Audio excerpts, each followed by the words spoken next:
Another of the great signs has to do with the rebirth of the nation of Israel, for the events occurring at the conclusion of the age, all presuppose that Israel will exist at that time. Christ foretold the dissolution of Israel during his ministry, and accurately predicted that the Jews would be scattered across the earth in a great diaspora.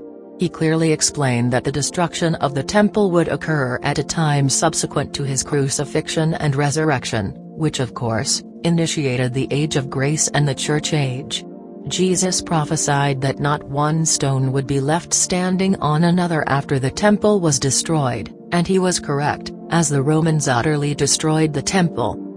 Many scholars believe that the destruction of the nation and the diaspora was an inevitable result of the rejection of the Messiah by the Jewish authorities.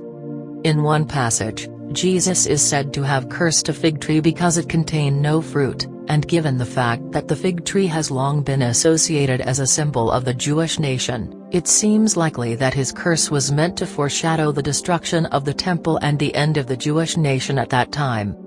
And in a coincidental passage, Jesus told his disciples to regard the fig tree, and that when the tree should blossom, they would know that the kingdom of God is near. That certainly seems to be a reference to both the destruction and rebirth of the Jewish nation.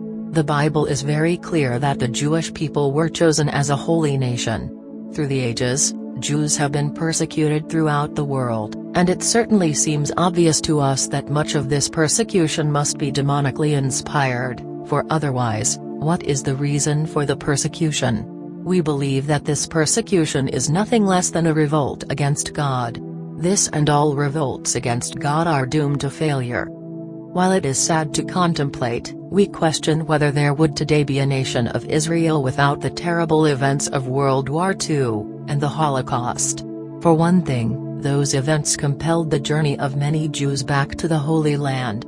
For another, the United Nations vote to partition Palestine may well have not happened without the awareness of the horrible deeds that had been committed against the Jewish race.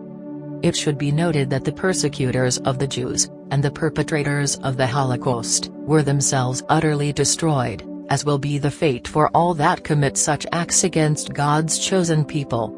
Since their regathering in the land of Israel, the Jews have been blessed by God, and today, they are a strong and prosperous nation with many achievements through the years, despite the overt and covert hostility and hatred that continues to be directed at them. That there will be a final reckoning of the haters of Jews is a certainty. This is what the conclusion of the age is all about, when the Jews will face one more terrible time before Christ returns and establishes his millennial kingdom that will be headquartered in Jerusalem. We'll talk more about Jerusalem and its importance in Bible prophecy in another chapter, but for our purposes in this chapter, it is important to know that the rebirth of Israel is a vital sign of the conclusion of the age. We also believe that the rebirth of Israel is coincidental with another very important prophecy, namely, that the generation that is alive with the rebirth of Israel will be the final generation to live before the great events associated with the end of the age. We'll also discuss this prophecy in more detail in a later chapter.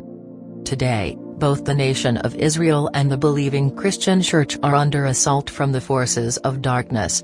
This is just as the Bible foretold, and it is one of the key unfolding events that suggest to us that the end of the age is rapidly approaching.